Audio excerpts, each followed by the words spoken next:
wabarakatuh. Alhamdulillahirabbil alamin wa bihi nasta'in ala umuri dunya waddin. Wassalatu wassalamu ala sayyidina Muhammadin wa ala alihi wa sahbihi ajmain. Amma ba'du. Yang saya hormati Kepala PKPM Negeri 15 Cideng dan yang saya cintai teman-teman tutor PKPM Negeri 15 Cideng. Selamat pagi semuanya, selamat pagi teman-teman peserta didik baru tahun ajaran 2020-2021. Selamat bergabung di PKPM Negeri 15 Cideng. Salam sejahtera bagi kita semua. Hari ini saya akan mengisi materi tentang narkoba dan seks bebas.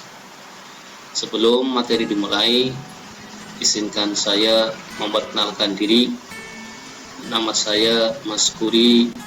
Saya mengampu pelajaran matematika di PKPM Negeri 15. Oke, lanjut ke materi yang pertama, yaitu tentang narkoba. Narkoba itu berasal dari beberapa singkatan. Yang pertama yaitu NAR atau narkotika. Terus yang kedua ko-nya itu psikotropika, dan yang ketiga B-nya itu bahan adiktif. Jadi narkoba itu singkatan dari narkotika, psikotropika, dan bahan adiktif. Narkoba disebut juga dengan nafsa.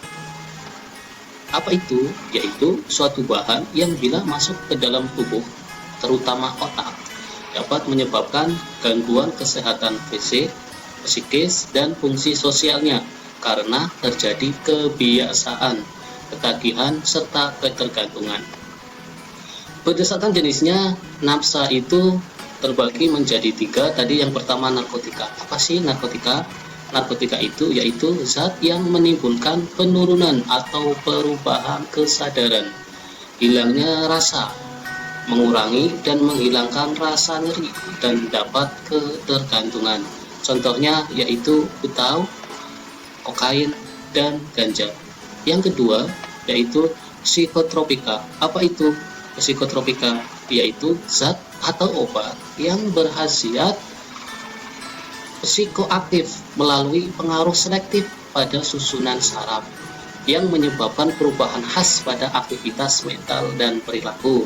Contohnya ekstasi atau amfetamin. Terus yang ketiga yaitu zat adiktif lain.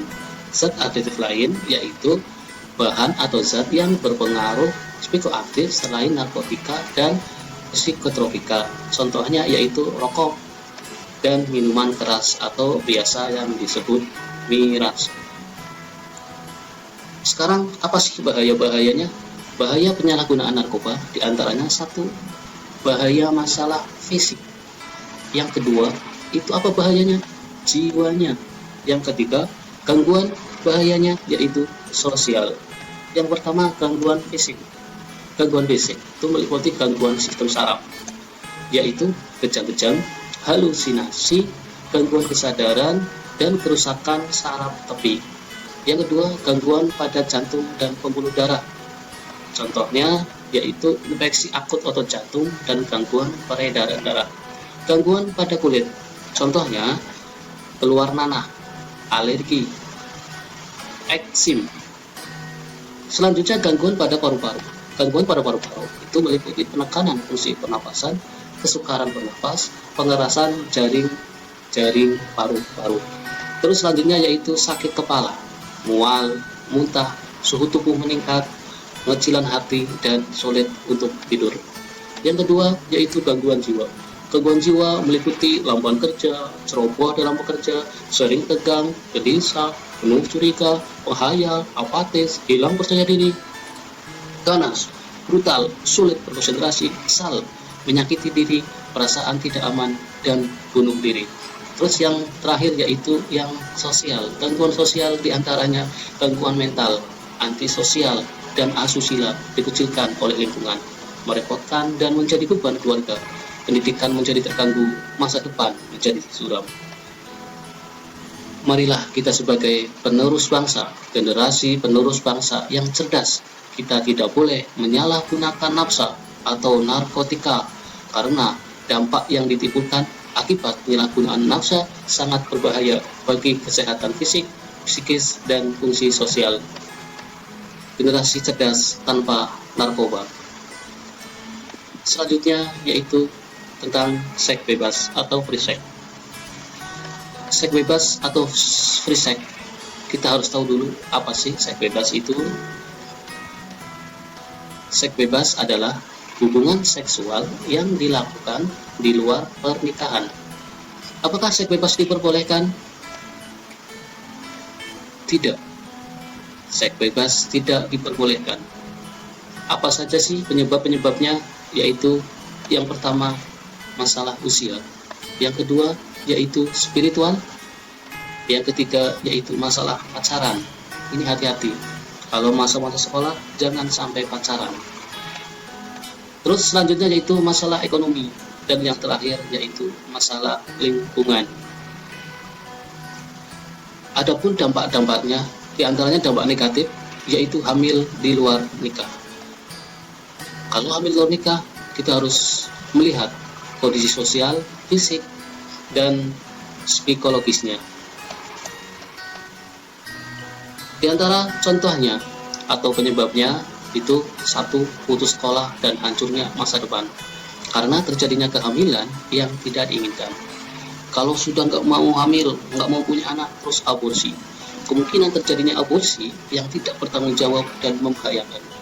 Terus penyakit selanjutnya yaitu HIV dan PMS, penyebaran penyakit HIV/AIDS maupun penyakit menular seksual lainnya.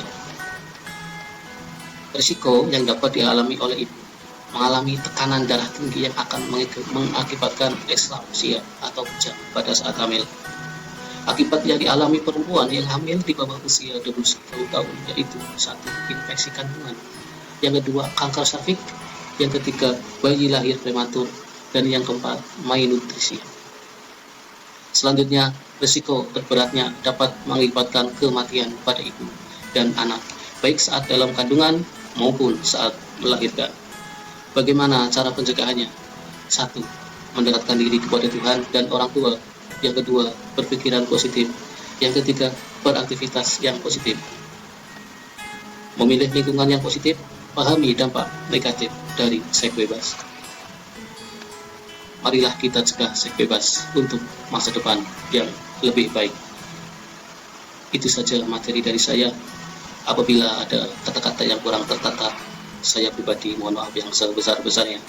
Sekian dari saya. Assalamualaikum warahmatullahi wabarakatuh.